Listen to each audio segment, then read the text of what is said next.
1 subscribe করুন, bell বাটনে click করুন।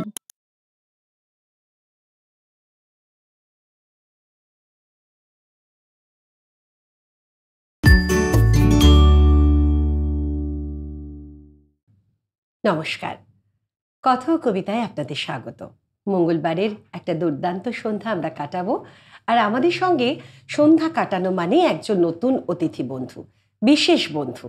বিশেষ এই কারণ কবিতা এবং তার কর্মজীবন দুটোকে একাত্ম করে যখন ভালোবাসা কবিতার দিকে বেশি হয়ে যায়, তখন সেই বন্ধুর প্রতি আমাদেরও কিন্তু আগ্রহ বেড়ে যায়।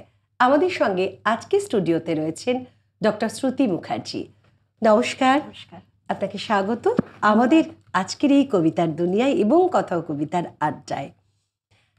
চলতে চলতে এবং আমাদের জার্নি, এই যে কবিতার জার্নি এবং যেটা দিয়ে শুরু করলাম, যে প্রফেশন বা কবিতা দুটোকে একাত্ম করে ভালো লাগা, ভালোবাসা, কোথাও গিয়ে বেঁচে থাকা কবিতার হাত ধরে।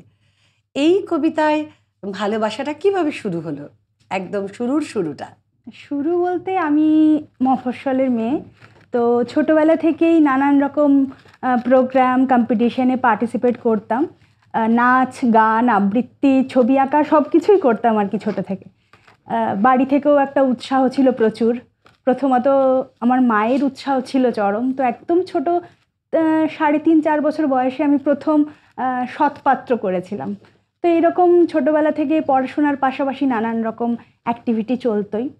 পরবর্তীকালে আমি গ্র্যাজুয়েশন করতে কলকাতা চলে আসি এবং গ্র্যাজুয়েশন, মাস্টার ডিগ্রি, তারপর পিএইচডির এই টাইমটাতে আমার একটু কবিতা থেকে ডিট্যাচড হয়ে যাই, কারণ পড়াশোনার প্রচণ্ড চাপ। আর আমি একদমই সাহিত্যের স্টুডেন্ট নই, আমি কেমিস্ট্রি পড়েছি।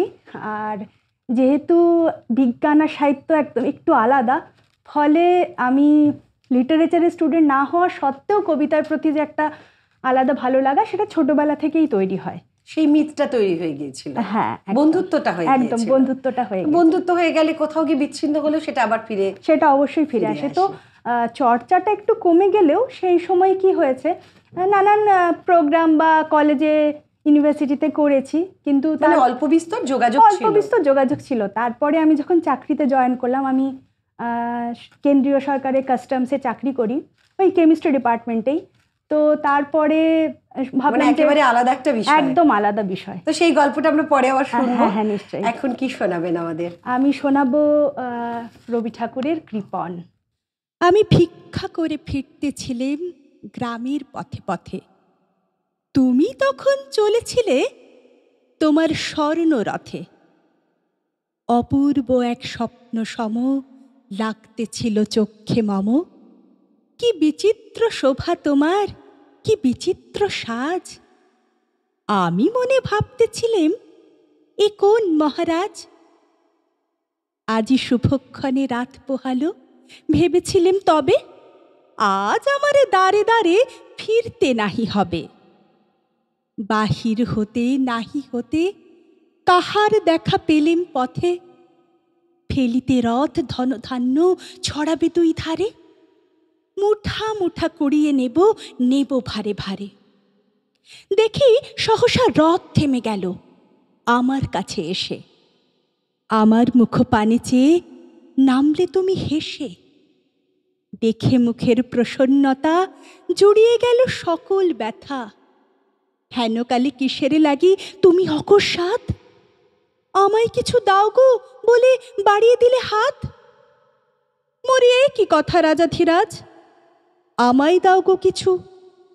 শুনে ক্ষণকালের তরে রইনু মাথা নিচু। তোমার কি বা অভাব আছে ভিখারি ভিক্ষুকের কাছে। এ কেবল কৌতুকের বশে আমায় প্রবঞ্চনা। ঝুলি হতে দিলেম তুলে একটি ছোট কণা। যবে পাত্রখানি ঘরে এনে উজাড় করি, এ কি ভিক্ষা মাঝে একটি ছোট সোনার কণা দেখি। দিলেম যা রাজ ভিখারিরে, স্বর্ণ হয়ে এলো ফিরে। তখন কাঁদি চোখের জলে দুটি নয়ন ভরে। তোমায় কেন দিইনি আমার সকল শূন্য করে। তোমায় কেন দিইনি আমার সকল শূন্য করে। নামই যেখানে শ্রুতি, সেখানে তো কবিতার সঙ্গে একটা আপনা আপনি এমনিই তোমার মিল হয়ে যাওয়ার কথা। Thank you. কথায় বলে যে নামের সঙ্গে কাম, মানে নামের সঙ্গে কিন্তু জীবন অনেকটা জড়িয়ে যায়।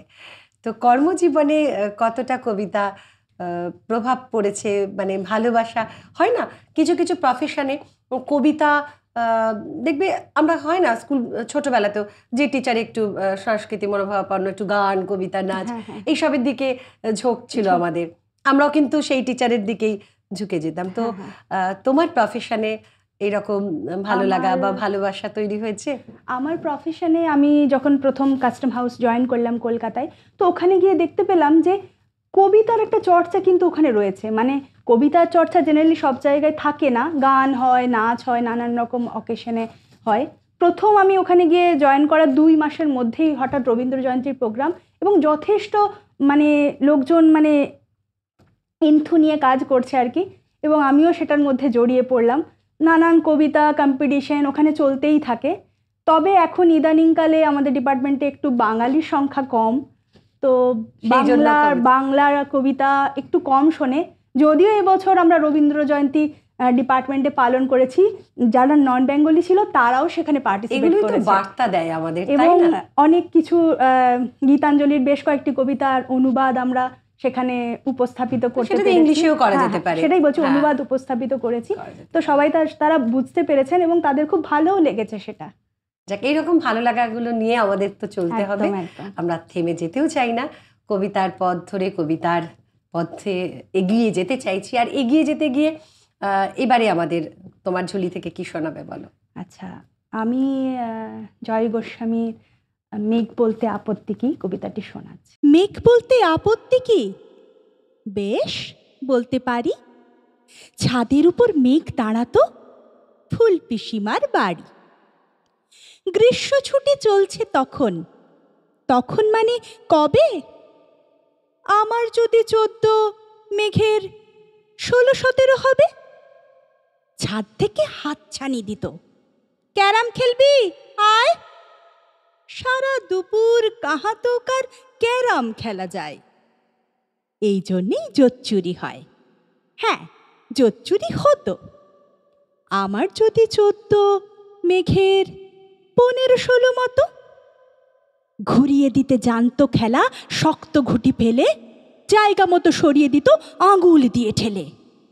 শুধু আঙুল, বোর্ডের ওপর লম্বা ফ্রকের ঝুল ঝপাং ফেলে ঘটিয়ে দিত ঘুটির দিক ভুল। এই এখানে না ওখানে, এইটা না ওইটা, ছাপিয়ে পড়ে ছিনিয়ে নিল ঘুটির বাক্সটা। ঘুটিরও সেই প্রথম মরণ। প্রথম মরা মানে বুঝবে শুধু তারাই যারা ক্যারাম খেলা জানে। চলেও গেল কদিন পরে মেঘ যেমন যায়, কাঠফাটা রোদ দাঁড়িয়ে পড়ল মেঘের জায়গায়। খেলা শেখাও, খেলা শেখাও, হাপিত্তেশ কাক। কলসিতে ঠোঁট ডুবিয়েছিল, জল তো পুড়ে খাক।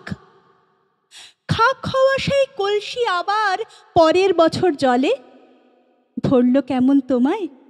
থামো, ওসব কি কেউ বলে? আত্মীয় হয়। আত্মীয় হয়? আত্মীয় না ছাই? সত্যি করে বলো এবার, সব জানতে চাই। 2-3 ক্লাসের বয়স বেশি, গ্রীষ্ম ছুটি হলে কেটেও গেছে 2-3 বছর, এই জানি সকলে। আজকে দগ্ধ গ্রীষ্ম আমার, তোমায় বলতে পারি। মেঘ দেখতাম ছাদের ঘরে, ফুল পিসিমার বাড়ি। ভারী সুন্দর। শ্রুতি মুখার্জি আমাদের সঙ্গে আজকের আড্ডায়। আরো গল্প কবিতা নিয়ে আসছি এক্ষুনি, আপাতত একটা ছোট্ট ব্রেক।